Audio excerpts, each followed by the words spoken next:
Have you ever asked yourself the question, what is the meaning of life? Why am I here? What's my purpose? Well, you are not the only one to ask that. In fact, I think everybody at some point in their life asks that deep, profound question.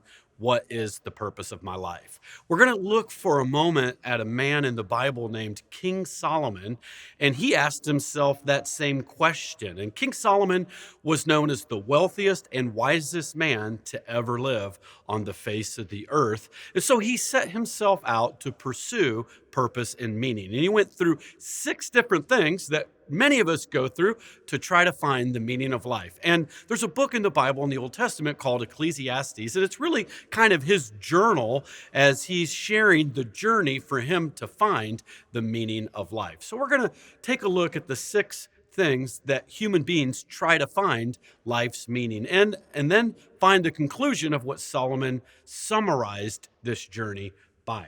In Ecclesiastes 1:17, and I set my heart to know wisdom and to know madness and folly, and I perceived that this also is grasping for the wind.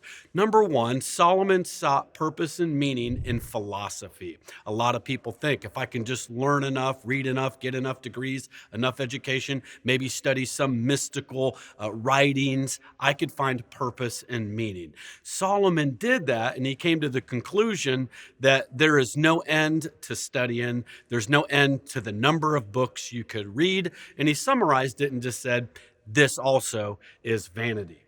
And then he said, Ecclesiastes 2:1, I said in my heart, come now, I will test you with mirth. Therefore, enjoy pleasure. But surely this also was vanity. The second thing he did was pleasure. He did everything that people would say would be pleasurable, that would bring great joy. In fact, Solomon had accumulated 300 wives, 700 concubines. So that's 1,000 women at his beck and call. He went through the entire gamut of everything that people would say you could find pleasure in. But he said, at the end of the day, it was still vanity. In other words, it still left an emptiness inside of his soul. He goes on to the third attempt at finding purpose and meaning in life. I searched in my heart how to gratify my flesh with wine. The third thing he did was parties. He was incredible at party. In fact, there are a lot of descriptions of the elaborate parties that he would throw for guests from all over the world. And being the richest man in the world, he had all the resources to create some of the most extravagant parties. And at the end of the day, after all the parties, after all the wine, after all the drinking, after all the music, after all the festivities, he said, it's still vanity. It's still emptiness. And I made great works. I built myself houses and planted myself vineyards. I made myself gardens and orchards, and I planted all kinds of fruit trees in them. I made myself water pools from which to water the growing trees of the grove.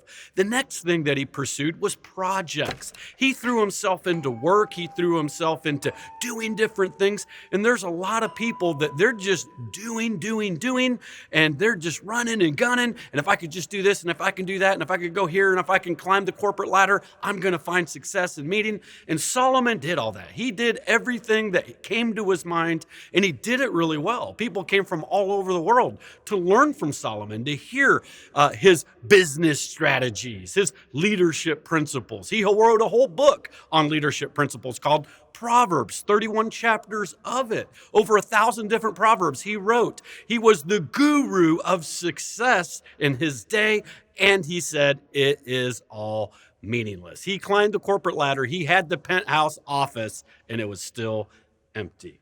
And then we see, I gathered for myself silver and gold and special treasures of kings and providences. He pursued prosperity. Solomon was so wealthy that the Bible says that silver was actually worthless in his day because there was just so much of it.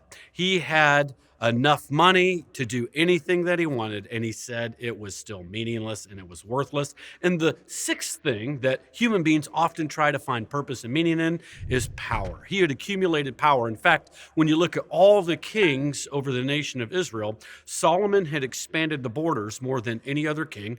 He was the most networked, most influential king in terms of power and other nations. We see that nations all over the known world at that time brought tribute to Solomon, meaning he was powerful.